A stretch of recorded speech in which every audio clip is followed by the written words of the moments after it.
so I can have Daniel update the website. Last meeting until September, sometime late August, early September, we'll send out a schedule of when we're going to start up again. Somebody here made the comment this morning, what the hell happened to the price of wheat? And seems like I've been beating that drum that our export sales, our demand has just been horrible. And, you know, we had a lot of buying right towards, it was probably the end of April, first part of May for June shipments. And those exporters obviously were a little short, so they were competing for the wheat. As they've gotten those commitments filled, I mean, we still have a few ships loading in Portland, but nobody's even buying nearby. And yeah, actually, if I put out a bid that I'm seeing from the exporters, I'm not even getting a number until out in October. They don't want it. So what we've got going is pricing reflecting that. There's not a lot of demand. You take a look at our export sales report, that summary, page 3, white wheat, our current week, 0.3 million bushels. Your 10-week average is 0.1 million bushels. That's a barge a week that's being reported basically. So you want to know why the price is doing what it's doing? There you go. You know, I think a lot of that is a function. We had some pretty heavy shipping periods, April, May. I think our buyers were probably stocking up on what they could think they needed to get them through the first part of harvest. But I mean, the door's not really knocking right now. We've got, like I said, I've got one exporter that they were just bidding like September forward. And the other day I called him yesterday and he's like, well, it's October through January. That's my price. And I thought, wow, something's going to have to change. Especially in different parts of the PNW, if the crop's bigger than anticipated and they've got to ship grain down the river, it's going to be hard to find a home for her. It's going to go really, really cheap.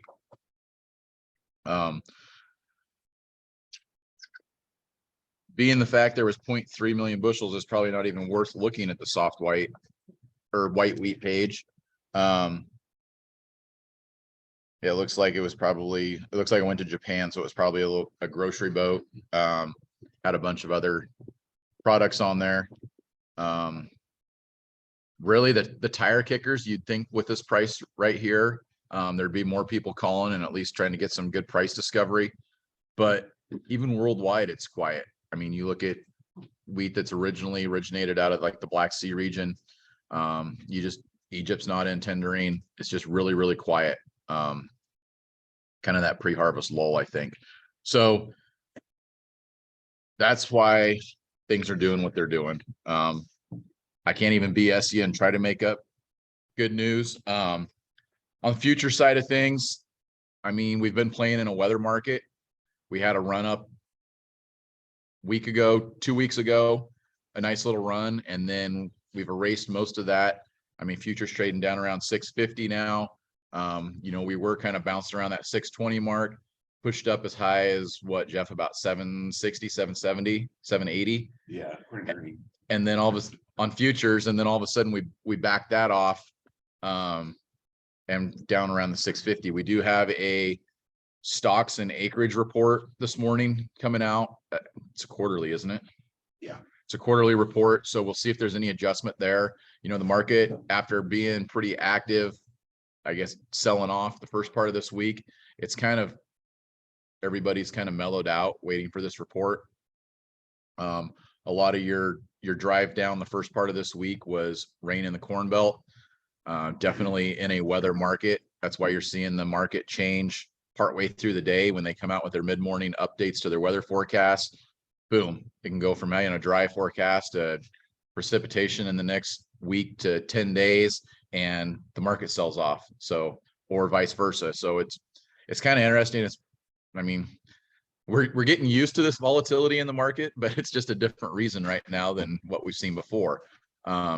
Everybody wondered what the heck was going to happen with the big upheaval that we thought was going to happen in Russia. Was that last weekend or weekend before? Oh, last weekend. Last weekend. So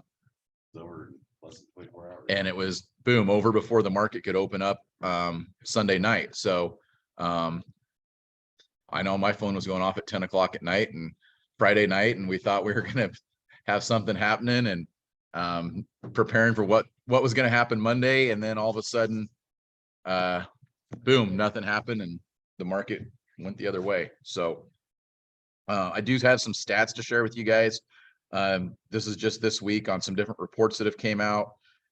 This is a private number that came out, Canadian, at about a 22-year high for acres planted of wheat. Take a look at the price of DNS, your spring wheat last year, and that's not a major surprise.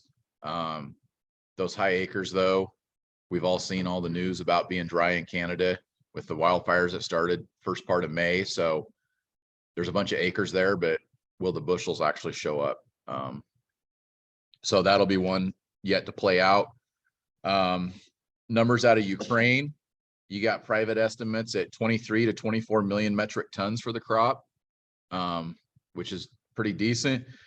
You get the ag ministry, though, calling it 17 million metric tons. So again, there's your government sponsored. To go with that, though, USDA does have them at 17.5 as well. So flip that around to the other way. You look at Russia next door.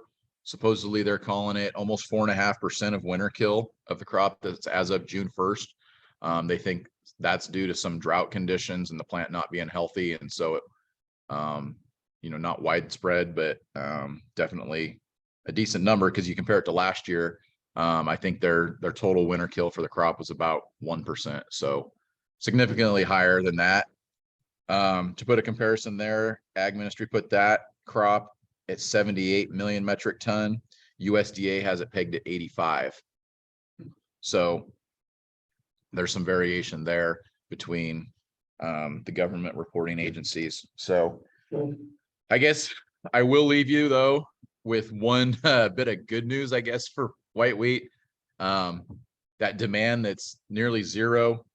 We did have a CCC tender announced yesterday afternoon. The thing about this one is it's going to ship July 25th through August 5th. So it's going to be right in the gut slot of harvest. There probably will be bushels available for that. It's only about 2.5 million bushels. It's about 10% of our export sales, though, so far for the year. But without a lot of other demand coming up in that time frame, and we're getting towards the end of June now, so a lot of other sales, usually you're looking 6 to 8 weeks out in the future from when they book the sale to when it actually ships.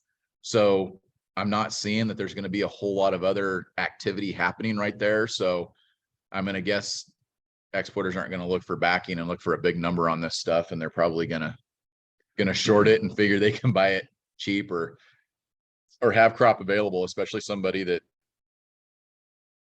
like Big Brother that might be buying from farmers or something like that. So I don't expect it to be a big market mover, but hey, it's 2.5 million more bushels than we had the last 10 weeks. Where's it going to? Yemen. Most all the donation wheat has been going to Yemen the last probably 4 or 5 years at least.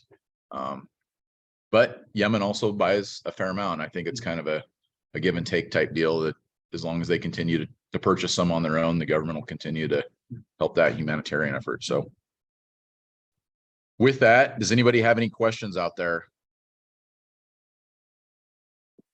I don't see Jacob around this morning, so we won't be getting an update from him. Like I said before, I'll try to provide some updates if there's anything relevant that pops up, during harvest. I can put an update out there on the website, and I'll make sure to make a little comment when the bids go out that there's something updated there. Not that you guys are all out there just looking to see an update, see my face on the website. I know there might be one guy on that call that always does that, but anyway.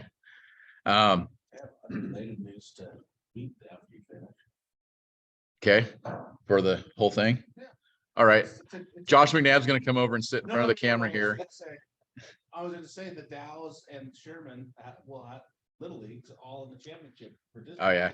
Josh, both the 10 and under and 12 and under Little League teams from the Dalles, which Sherman County played on the Dalles teams. We've got some kids playing. They both made their way through the consolation bracket. I'm not going to call it the loser bracket to make it to the championship game. So they do have a little bit of an uphill battle to win too, but hey, that's why they play the game. So good luck to those kids. When's that game? Today. Yeah, both those games are today. Where you're at. Red or Bend, Red Bend or Bend. So Cool. anyway, with that, we will sign off and I'll talk to you guys later. Thank you. Is that gonna be on the radio and all? Or? I think they actually do.